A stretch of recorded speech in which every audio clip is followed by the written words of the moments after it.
yang dah, kalau yang insaf patah balik pun tak boleh maafkan. Seolah-olah kita ini tak ada kesalahan, tak ada kecuaian, tak ada kelemahan. Seolah-olah sekarang ini kalau kita maafkan orang yang bersama balik ini, satu kelemahan, satu kekuatan dan ketegasan ialah menyingkir dan menidakkan kelompok lain. Saya tidak tahu, kalau yang saya belajar bukan itu. Kita tegas, dia ruhama itu di antara kamu, asyadda itu keras dengan yang menolak yang kufar. Jadi kalau orang itu ada kesediaan untuk bersama, jangan kita tolak. Tentu kita kena waspada, jangan ditipu, jangan dikhianati lagi, ya. Tetapi ini yang disebut soal akhlak, soal tawadhu, soal humility, yang saya rasa defisit di kalangan bukan jauh orang politik, kadang korporat juga. Dia tak ada humility. Oh no, I know this is the correct business strategy. Ya, keliling lingkup ada juga. Politik itu juga. No, I know what's best. Betul. Kau tanya saya, ini betul, saya buat yang terbaik, tetapi saya kena dengar juga. Saya kena buat juga sedikit sebanyak penyesuaian. Saya tahu bahawa ada rencana yang elok di bandar yang tak sesuai di desa. Ada yang sesuai yang didengar oleh orang bukan Islam, yang tak sesuai untuk yang orang Islam. Ya. Jadi dia tidak boleh, umpamanya ini pandangan saya terpakai itu semua, tak boleh. Dan ini satu pengajaran.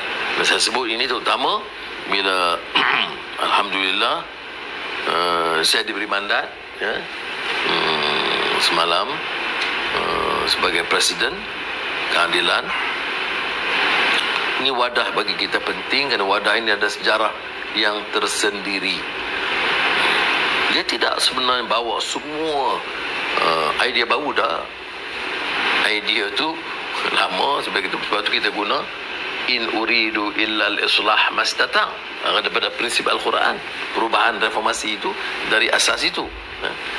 Dan ada yang pejuang-pejuang besar dulu, Burhanuddin Al-Halbi, mana yang contemporary, yang di zaman mutakhir ni lah, Tu'un, Ja'far, Ahmad Mustamam, dengan masing-masing selok dan penekanan, ya, tetapi orang-orang ini ada tapak perjuangan dia yang tak boleh kita ketepikan. Kau tanya reformasi ini, kita bermula dengan bergulirnya kemelut politik yang hangat dan mencabar tahun 98. Betul, tetapi ada urutan sejarahnya. Ada kita seolah merupakan kesinambungan daripada hasrat murni membawa perubahan dan kebaikan. Dan untuk mencapai itu, selain daripada semangat berjemaah, kekuatan bersama, meleburkan faham kabilah dan komplot-komplot ni, dan meningkat muafakat, kesabaran, dan yang disebut apa, kesabaran dan rahmah tadi ni, ya? Marhamah dalam Al-Quran. Kemudian memaafkan seperti saya sebut tadi, dan marhamah dan kesabaran dan tawakal kepada Allah SWT. Setelah kita juga bersama guna ikhtiar dan kebijaksanaan dan kebijakan dasar yang boleh membantu. Jadi ini serius sikit sebab saya nak ulas tentang pelantikan yang baru, dan sekarang ni musim pertandingan. Jadi jangan lupalah prinsip ni.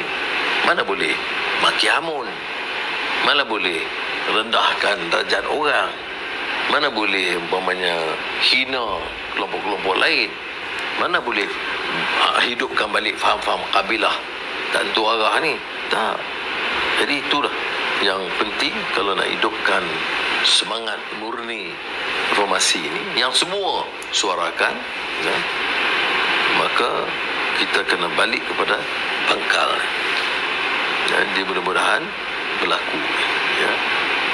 Soal simpang siur politik dan andaian-andaian wala lah, fatwa lah, apa ni, bukan dipanggil wahyu lah, itu semua yang boleh didengar, tapi jangan pakai semua.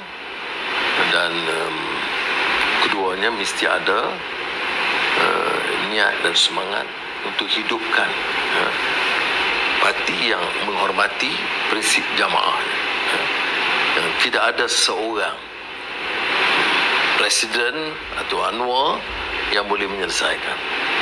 Parti ini tidak tegak kerana Anwar. Parti ini tegak kerana cita-cita murni kita bersama.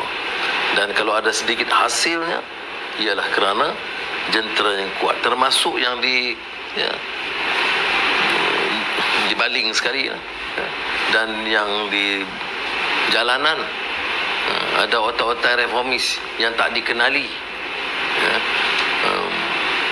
yang tidak ada upaya dari segi kewangan atau kedudukan, yang tak pernah masuk media. Orang-orang ini ada saham masing-masing. Jadi yang ada, termasuk macam saya ni, yang masuk media, yang dikenali, janganlah perasan ingat saya saja yang penentunya.